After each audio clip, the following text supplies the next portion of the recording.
Welcome to Vesper. Tonight we'll spend a full day inside a medieval town, from its crowded mornings to its relentless work, and finally into the long hours of night. This is a quiet, unhurried history, told slowly and without urgency, designed to be listened to as you rest or drift into sleep.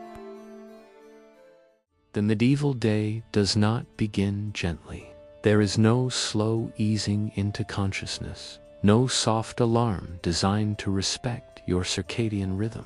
Instead, the morning arrives all at once, announced by sound, movement, and the unavoidable presence of other people.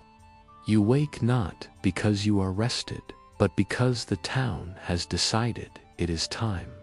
Somewhere nearby, a door opens. Wood scrapes against stone. A voice carries through thin walls, unfiltered and unconcerned with whether you were asleep. Outside, footsteps begin their daily work, echoing along narrow streets that were never designed to be quiet. Your home, if it can be called that, is already awake. Medieval houses are not built for solitude. They are compact, shared, and busy by necessity. Families sleep in the same room, often in the same bed. Servants, apprentices, or relatives may be nearby, breathing, shifting, quietly negotiating space. Straw mattresses rustle as people move. Blankets are adjusted. Someone sighs loudly, having slept poorly, which is considered normal. Privacy has not yet been invented. The air is heavy with the smell of last night's fire, now reduced to embers. Smoke lingers stubbornly, caught in the low ceiling. The room smells of wood, sweat, damp fabric, and the faint trace of food. No one comments on this. It is simply how mornings smell. Light enters slowly, unevenly, through shutters or small windows. It is not bright, but it is sufficient to reveal that the day has started, whether you like it or not. Someone reaches for the fire, stirring ash with a practiced motion. The embers respond with a dull crackle, announcing their continued existence. This sound alone is enough to wake anyone still pretending to sleep. Outside, the town is already moving. Animals announce themselves early and without apology. Chickens begin their commentary. Dogs bark, not in alarm, but in participation. Somewhere, a cart is being prepared, its wooden wheels complaining softly as they are shifted into place. Morning in a medieval town is not quiet because quiet would be inefficient. You dress quickly, not because you are late, but because there is nowhere to linger. Clothing is practical, layered, and often still damp from yesterday's weather. It smells faintly of smoke and wear. Buttons are few. Laces are adjusted with fingers that have done this thousands of times before. Water is fetched early, while supplies are still relatively clean. Buckets scrape along the floor. Liquid sloshes carefully, though some is inevitably spilled.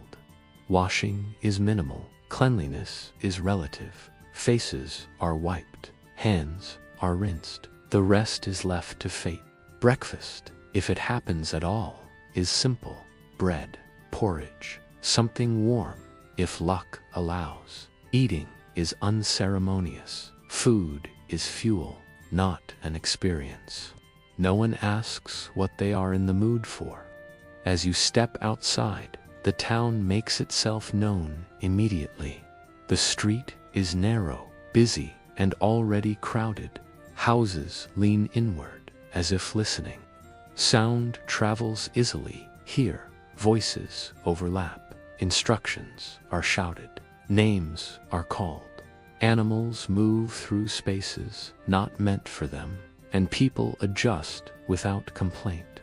The ground beneath your feet is uneven and alive with detail. Mud, straw, refuse from the day before. The smell is layered, complex, and unavoidable. It is not offensive so much as comprehensive. You breathe it in without thinking, because everyone else is doing the same. You are not alone in this discomfort. That is its saving grace. The town wakes as a single organism. Individuals exist, but they are secondary to the collective movement of the morning. Shops begin to open.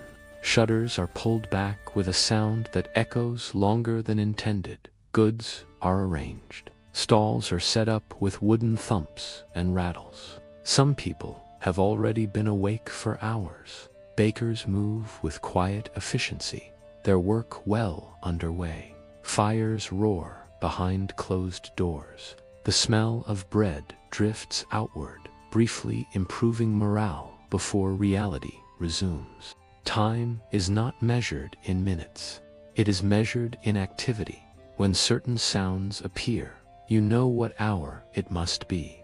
Bells, when they ring, confirm what everyone already suspects. The day is officially in progress. There is no escaping the sensory density of the morning. It presses in from all sides. The noise, the smell, the constant proximity of other bodies. You navigate it because there is no alternative.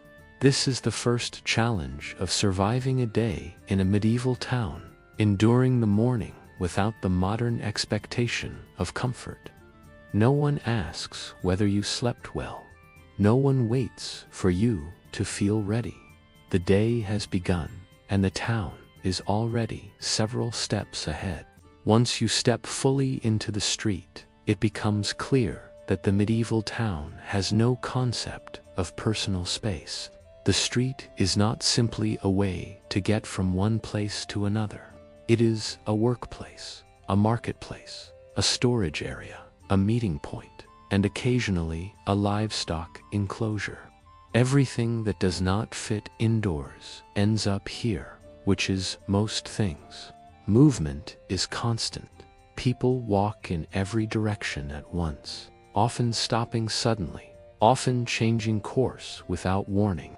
Carts move slowly through the crowd, their wheels scraping stone. Their drivers calling out not to ask for permission, but to announce inevitability. Animals weave between legs with surprising confidence. The noise never settles into a single layer. It stacks. Voices rise and fall continuously. Some are instructing, some are arguing, some are simply narrating their own existence at full volume. Shouting is not considered rude. It is considered efficient. If you need to be heard, you raise your voice. If someone else needs to be heard more, they raise theirs higher. This is not chaos. It is a system that rewards volume. Merchants advertise their goods loudly and repeatedly, often using the same phrases day after day. These calls are not creative. They are recognizable, familiar enough that you stop hearing the words and start hearing the pattern instead. Somewhere nearby, metal strikes metal. A hammer lands rhythmically, each impact sharp and confident. Wood responds with duller sounds as stalls are assembled and dismantled. Fabric is shaken out, snapping briefly in the air before settling again. The street smells as busy as it sounds. Food, animals, smoke, waste, and damp earth combine into something that is difficult to describe and impossible to escape. It changes slightly as you move, but never enough to offer relief. There is no dedicated space for unpleasant things. Everything shares the same air. Waste is managed in the most direct way available. Water is thrown from windows. Refuse is pushed aside. Animals handle some of the rest. People watch where they step, not with disgust, but with habit. Children are everywhere. They move quickly, loudly, and with little regard for the flow of traffic, which is why the flow of traffic is slow. Adults adjust around them automatically. A child in the street is not a disruption. It is expected to rain. At intervals, someone stops to talk. Conversations begin and end without ceremony. News is exchanged. Gossip circulates. Information moves by voice, not by paper. What matters spreads quickly. What does not matter spreads just as fast. If you stand still for too long, you will be noticed. The street does not like inactivity. People assume you are either waiting for someone, blocking the way, or about to begin selling something. Remaining idle requires explanation. Space is negotiated constantly. A step to the side, a pause, a shared glance that communicates precedence. There are no painted lines, no signs, no rules posted publicly, and yet most collisions are avoided. This does not mean the experience is pleasant. The constant stimulation is exhausting. Sound arrives from every direction.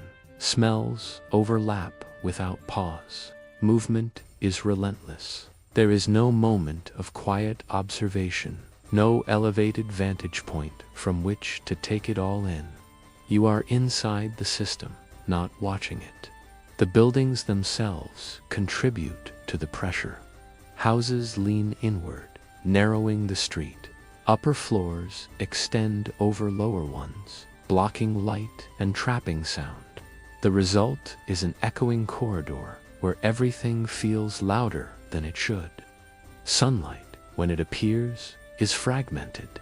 It arrives in strips and patches, moving slowly across the street as the day progresses. When it disappears again, the crowd barely notices. There are rules here, but they are enforced socially. A wrong move earns a look. A louder mistake earns a comment. Persistent disruption invites intervention. Not from officials, necessarily, but from whoever happens to be closest and least patient. If you are unused to this environment, it wears you down quickly. The modern expectation of calm navigation does not apply.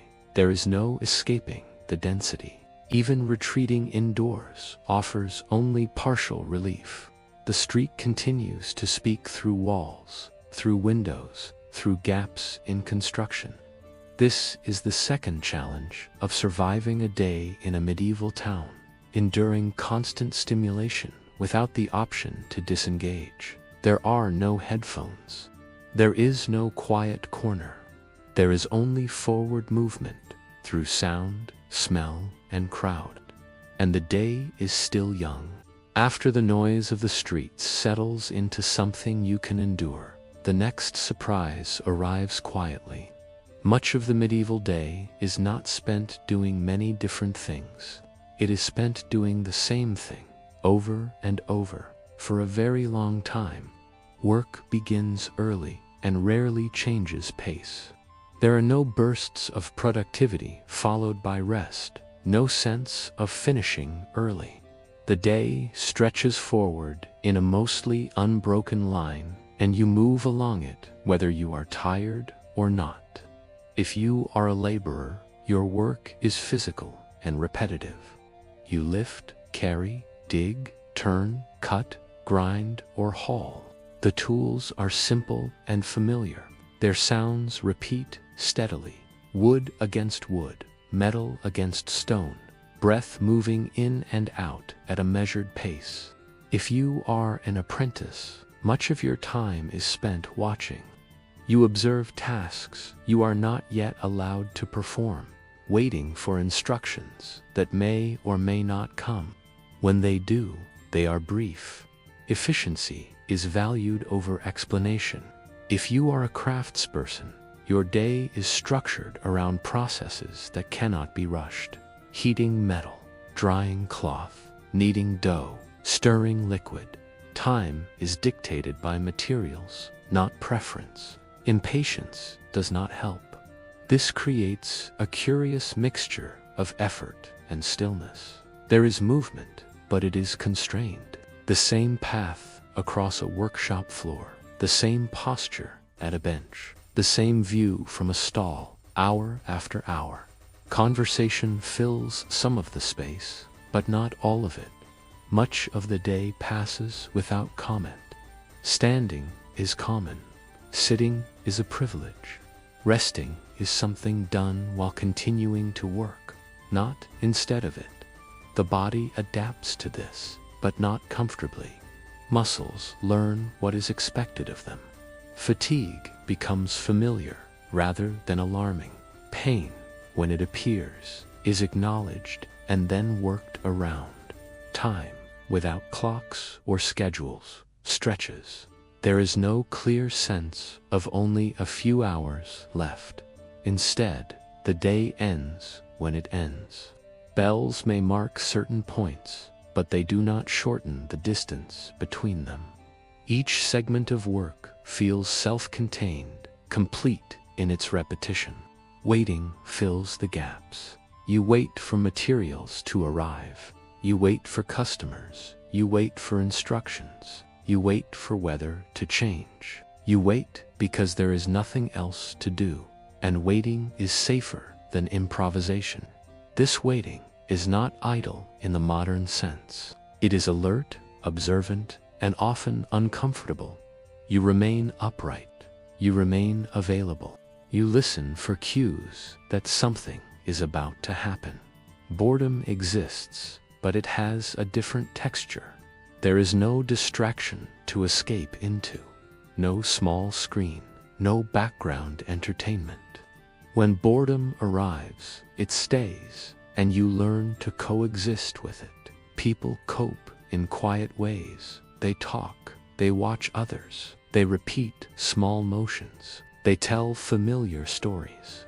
They complain lightly, carefully, without expectation of change. Humor appears here, but it is dry and situational. A shared glance, a comment delivered without enthusiasm. Laughter, when it comes, is brief and returns quickly to work. Meals break the day, but not dramatically. Food is eaten where you are, when it is available. There is no long pause, no sense of reward. You eat, you stand, you continue. For those unused to this rhythm, the absence of variation is exhausting. The mind searches for milestones that do not exist. The body continues anyway.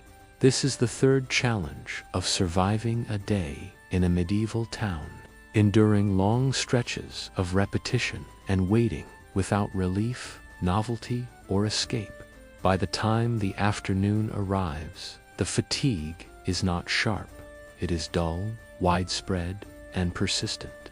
It settles into the limbs and stays there, and still the day continues. There are hours left. At some point during the day, work slows just enough for another concern to surface. Food, not in the modern sense of choice or preference, but in the more pressing sense of availability. What will you eat? When will you eat it? And will it be enough to carry you through the rest of the day without noticeable difficulty? In a medieval town, food is not a background assumption. It is an active, recurring problem that must be solved daily, often without much room for error. Meals are simple by necessity. Bread forms the foundation of almost everything, dense, coarse, and filling. It appears at nearly every opportunity. When bread is available, spirits improve slightly. When it is scarce, the day feels longer immediately. Alongside it, there may be porridge, beans, onions, or whatever else happens to be accessible. Meat is less common than people imagine. When it appears, it is noticed, shared carefully, and rarely wasted. Eating is efficient rather than indulgent. Food is consumed quickly, often standing, sometimes while continuing to work. There is no ceremony, no pause to savor. Hunger is addressed just enough to quiet it, not enough to forget it entirely. Water presents its own challenges. Clean water is not guaranteed. and no one pretends that it is. Wells are valued, streams are monitored, rainwater is collected when possible. The quality of what you drink depends heavily on where you live, where you stand, and how much effort you are willing to make. Because water can be unreliable, alternatives are common. Weak ale, beer, or diluted wine appear regularly, not for celebration, but for safety. These drinks are not particularly strong. Their purpose is not intoxication, but reassurance. They are familiar, predictable, and less likely to cause immediate regret. Carrying water is labor. Buckets are heavy. Spills are common. Each trip is noticed by the body, especially after a morning of work. The sound of water sloshing becomes part of the town's rhythm, heard everywhere and never questioned. Food preparation is constant. Fires are tended carefully. Pots are reused endlessly. Ingredients are added based on availability rather than recipe. Taste varies day to day, but expectations are low. No one asks whether a meal is balanced. Concerns about nutrition are practical, not theoretical. Does it fill you? Does it last? Does it make tomorrow easier? Eating too much is rare. Eating too little is familiar. Markets offer variety, but variety comes at a cost. Prices fluctuate, supplies change, bargaining is expected. A bad harvest is remembered long after it ends. A good one provides relief rather than celebration. Smell plays a significant role here. Food announces itself long before it appears. The scent of baking bread or simmering stew spreads quickly through narrow streets, briefly lifting morale in surrounding buildings. People notice, they comment, they move on. When food is absent, that absence is also audible. Conversations shorten, work slows, patience thins slightly around the edges. Illness complicates everything. Food that is poorly prepared, water that is questionable, or simple bad luck can remove a person from the day's rhythm entirely. When this happens, it is addressed quietly. There is sympathy, but there is also necessity. Work does not wait. For someone unused to this environment, the constant negotiation around food and drink is draining. You are never fully satisfied. You are rarely starving. You exist in a narrow band between the two. This is the fourth challenge of surviving a day in a medieval town, managing hunger and thirst without abundance, choice, or certainty. By the time the afternoon wears on, energy dips noticeably, movements slow, voices lower. The town continues, but with slightly less enthusiasm. Everyone is aware of how much remains to be done before rest becomes possible, and the day stubbornly continues. As the afternoon progresses, another reality becomes impossible to ignore. In a medieval town, you are never entirely on your own. This is not because someone is always watching you directly, but because the structure of life ensures that your actions are noticed, remembered, and, when necessary, commented upon. Privacy exists in moments, not as a condition. Law in a medieval town is not abstract. It is immediate, physical, and public. Rules are enforced less through paperwork and more through presence. Authority has a voice, and that voice is heard often enough to remain familiar. Officials patrol the streets. Watchmen pause at corners. Guild representatives keep an eye on their trades. Neighbors observe one another casually, without malice, simply because there is little else to observe. This creates a particular atmosphere. Behavior is shaped not by fear of distant consequences, but by the certainty of local reaction. Mistakes are noticed quickly. Arguments attract attention. Unusual behavior invites curiosity, and curiosity spreads. Punishment, when it occurs, is rarely private. Fines are announced. Judgments are spoken aloud. Penalties are carried out where others can see them. This is not cruelty for its own sake. It is communication. The town prefers examples. Most people navigate this system instinctively. They know what can be said, where, and to whom. They know which disputes are worth pursuing and which are best abandoned early. This knowledge is learned gradually and reinforced often. There is little tolerance for standing out. If you are loud when quiet is expected, someone will comment. If you are idle when others are working, someone will notice. If you question the wrong thing in the wrong place, the conversation will end quickly. Rules are not always written down, but they are understood. This does not mean that medieval towns are constantly oppressive.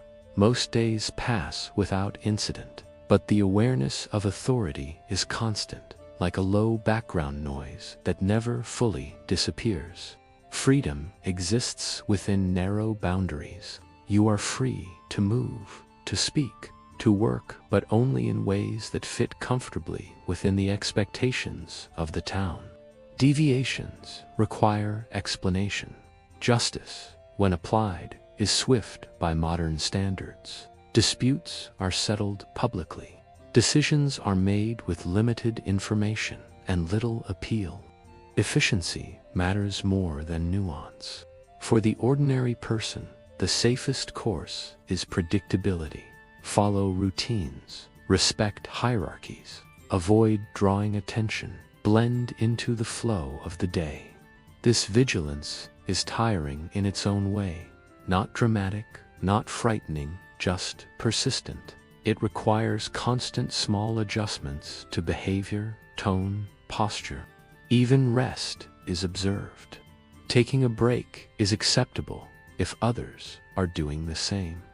Doing so alone invites questions. This is the fifth challenge of surviving a day in a medieval town, living under continuous social and legal awareness, where anonymity is rare and memory is long. By late afternoon, fatigue takes on a different quality. It is no longer just physical.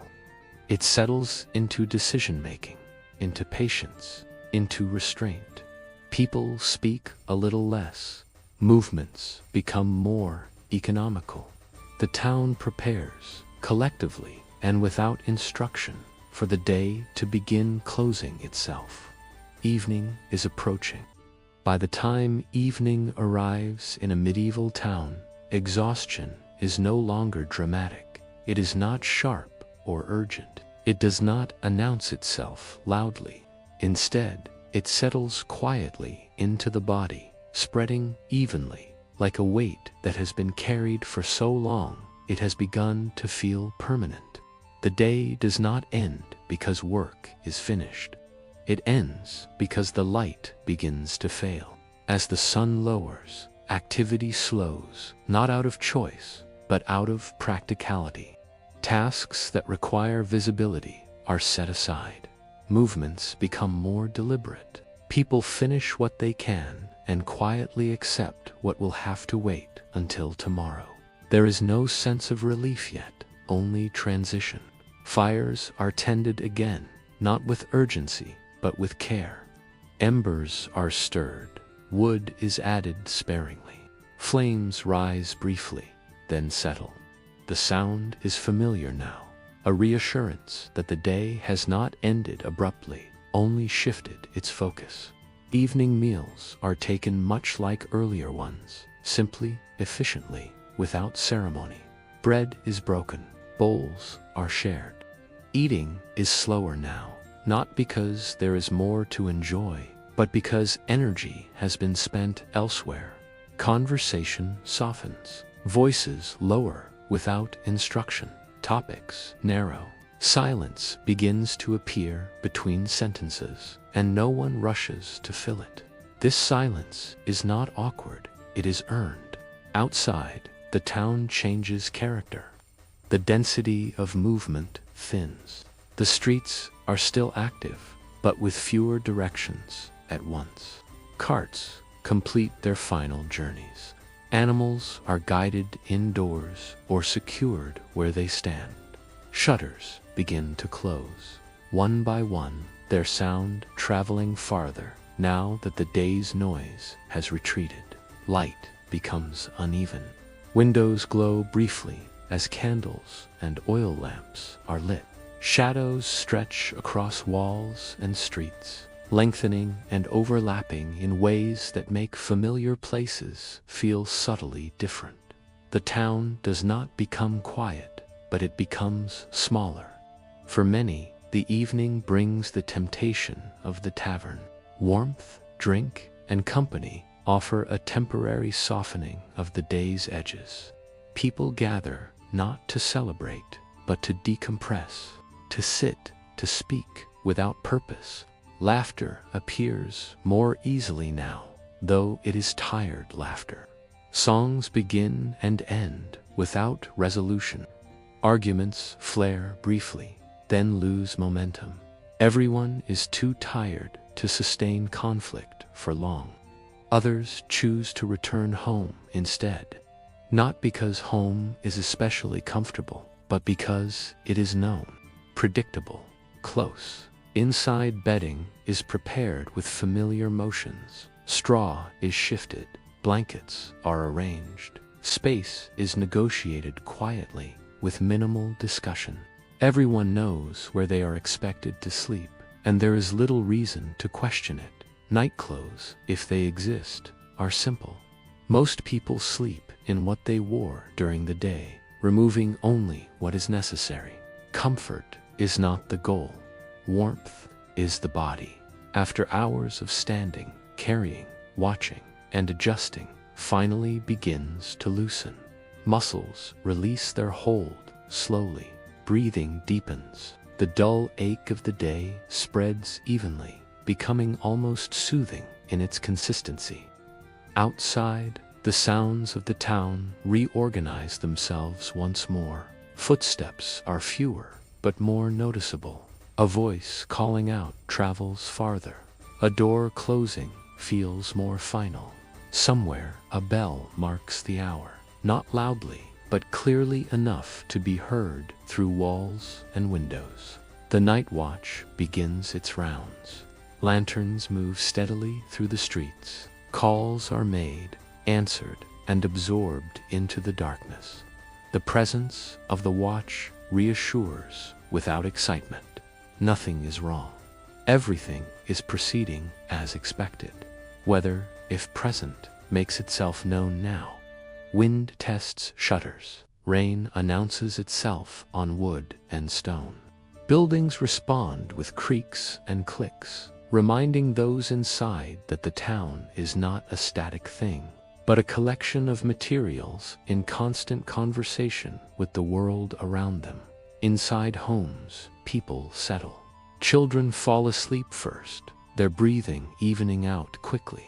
Adults follow more slowly. Thoughts drift without direction. Concerns remain, but lack the energy to organize themselves. Sleep arrives not as an escape, but as a necessity. It is not deep or uninterrupted. People wake, they turn, they adjust blankets and shift weight. The house responds with quiet sounds of its own. No one is surprised by this. This pattern is familiar. Expected, accepted. The medieval day ends not with satisfaction, but with endurance.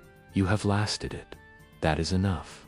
This is the final challenge of surviving a day in a medieval town, allowing exhaustion to take you, knowing that tomorrow will arrive much the same as today, without apology or delay. As the night deepens, the town continues its low, steady conversation. Fires settle, voices fade, the watch passes again. The day withdraws, not dramatically, but completely, and in the quiet persistence of night, the town prepares to begin again. Once darkness has fully settled over a medieval town, the day does not so much end as loosen its grip. The structures of work, obligation, and public movement recede, but they do not disappear. Instead, they thin out, leaving behind a quieter, slower version of the same environment. The night is not a separate world. It is the same town, experienced with fewer distractions and fewer choices. Sleep arrives unevenly. Some people fall into it almost immediately, their bodies exhausted enough to ignore discomfort. Others remain awake for long stretches, listening. The transition from wakefulness to sleep is rarely smooth. It happens in stages, interrupted by sound, thought, and the simple fact of sharing space with other people. Most sleeping spaces are communal. Families occupy a single room. Apprentices sleep near masters. Servants rest where they can. In inns, strangers lie close enough to hear one another breathe. This proximity is not remarkable. It is the default condition. Movement continues long after lights are dimmed. Someone turns over, straw shifts beneath weight. Fabric slides softly against fabric. A sleeper coughs, then settles again. Another mutters briefly, words unclear even to themselves. These sounds are constant, but not alarming. They form a baseline of human presence that makes complete silence feel unnatural. Beds offer little assistance. Straw mattresses compress unevenly. Blankets are heavy, sometimes damp, often shared. Pillows, when present, are improvised from folded clothing or sacks. Bodies arrange themselves into positions that reduce discomfort rather than eliminate it. Sleep, when it comes, is practical. It is not deep in the modern sense, and it is rarely uninterrupted. The room is dark, but familiar. The shape of the ceiling, the outline of beams, the position of the hearth are all known well enough to be recognized without light. The fire has reduced itself to embers. It glows faintly, responding to small movements of air. Shadows shift slightly as it breathes. Some remain awake for a while. Thoughts drift in without urgency. The day replays itself in fragments, a task left unfinished, a conversation half remembered, a concern acknowledged but not resolved. There is no pressure to address these thoughts immediately. Night is not a planning space, it is a holding space. Others rise quietly. A sleeper may sit up slowly, careful not to disturb those nearby. Feet find the floor by memory. The room responds with a soft creak. This is not an intrusion, it is expected behavior. A log may be adjusted in the hearth. Ash shifts. A flame brightens briefly, then settles again. The sound is small and controlled. Fire is encouraged, not allowed to draw attention. Water is poured carefully. A mouthful is taken, enough to ease dryness, not enough to require explanation.